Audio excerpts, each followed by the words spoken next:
یہ ہے کہ یا ایھا الذین آمنوا قوا انفسکم واہلیکم نارا، بچاؤ اپنے آپ۔ یہاں پر غور کیجئے، پہلے اپنی جان آئی ہے، اور یہ ہے بہت صحیح انداز۔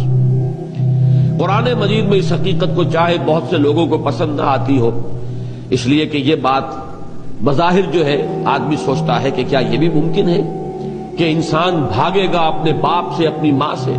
یوم یفر المرء من اخیہ وامہ وابیہ وصاحبتہ وبنیہ لکل امرئ منہم یومئذ شأن یغنیہ وجوہ یومئذ مسفرۃ ضاحکۃ مستبشرہ۔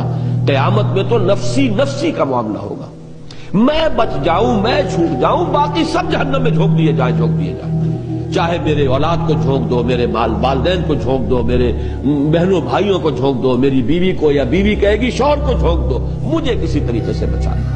قرآن مجید کی تو نص صریح ہے، یوم یفر المرء من اخیہ وامہ وابیہ وصاحبتہ وبنیہ۔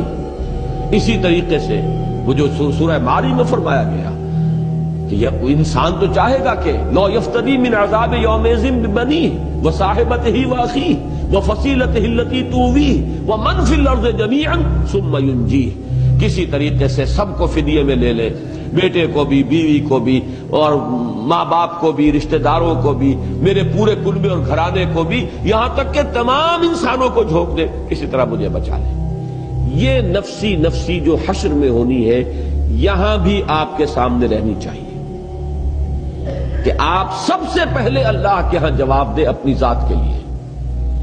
باقی کے لیے آپ صرف کوشش کر سکتے ہیں، اولاد کے لیے کوشش کر سکتے ہیں، بیوی شوہر کے لیے، شوہر بیوی کے لیے کوشش کر سکتی ہے، والدین کے لیے آپ کوشش کر سکتے ہیں۔ کیسے گڑ گڑا کر حضرت ابراہیم نے اپنے باپ سے کہا، یا ابت لم تعبد ما لا يسمع ولا يبصر ولا يغني عنك شيئا یا ابت انی قد جاءنی من العلم ما لم یاتک فاتبعنی اهدک صراطا سویا یا ابت لا تعبد الشیطان ان الشیطان کان للرحمن عصیا یا ابت انی اخاف ان یمسک عذاب من الرحمن فتکون للشیطان ولیا۔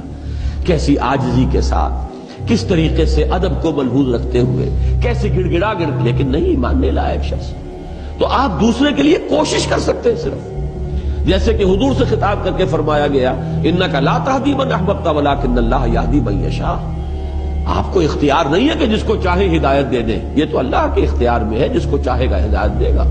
آپ کوشش کر سکتے ہیں، آپ کے ذمے تبلیغ ہے، آپ کے ذمے پہنچا دینا ہے، آپ کے ذمے تبیین ہے، وضاحت ہے، آپ کے ذمے یہ ہے کہ بار بار کہیں، لیکن یہ کہ اختیار آپ کے ہاتھ میں نہیں۔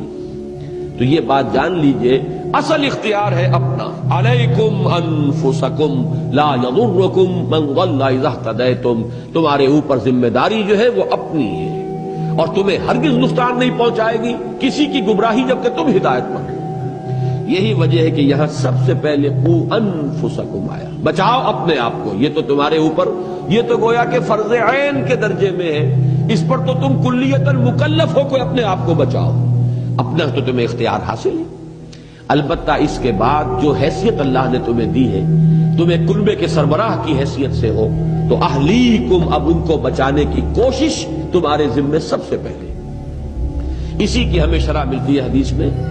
حضور صلی اللہ علیہ وسلم خطبہ دیتے تھے، تقویٰ کی تلقین فرماتے تھے، تو پہلے اپنے آپ کو مخاطب کرتے تھے۔ اوصیکم ونفسی بتقوی اللہ، میں تمہیں بھی وصیت کر رہا ہوں اور اپنے نفس کو بھی کہ اللہ کا تقوی اختیار کریں۔ پھر جب آپ دعوت اور تبلیغ کے اندر بھی ترتیب بھی آپ کو معلوم ہے، پہلے اپنے گھر والوں سے بات شروع کی ہے، پھر اپنے رشتہ داروں کو انذر عشیرتک الاقربین، پھر اپنی قوم، اور اس میں خاص طور پر وہ خطبہ ذہن میں رکھیے کہ اپنے گھرانے کی، اپنے قریب کی، اپنی جو عزیز خواتین تھیں انہیں جمع کر کے، اور آپ فرما رہے ہیں کہ یا فاطمہ بنت محمد انقذی نفسک من النار فانی لا املک لک من اللہ شیئا یا صفیۃ عمۃ رسول اللہ انقذی نفسک من النار فانی لا املک لک من اللہ شیئا۔ اے فاطمہ، محمد کی لخت جگر، بچاؤ اپنے آپ کو، نکالو اپنے آپ کو جہنم سے، آگ سے، اس لیے کہ قیامت کے دن مجھے تمہارے بارے میں کوئی اختیار حاصل نہیں ہوگا۔ اے صفیہ، محمد کی، اللہ کے رسول کی پھپھی صلی اللہ علیہ وسلم ورضی اللہ تعالی عنہا، انقذی نفسک من النار فانی لا املک من اللہ شیئا، میں تمہیں اللہ کے ہاں میں کام نہیں آ سکوں گا، مجھے کوئی اختیار حاصل نہیں ہوگا، اپنے آپ کو بچانے کی کوشش کرو۔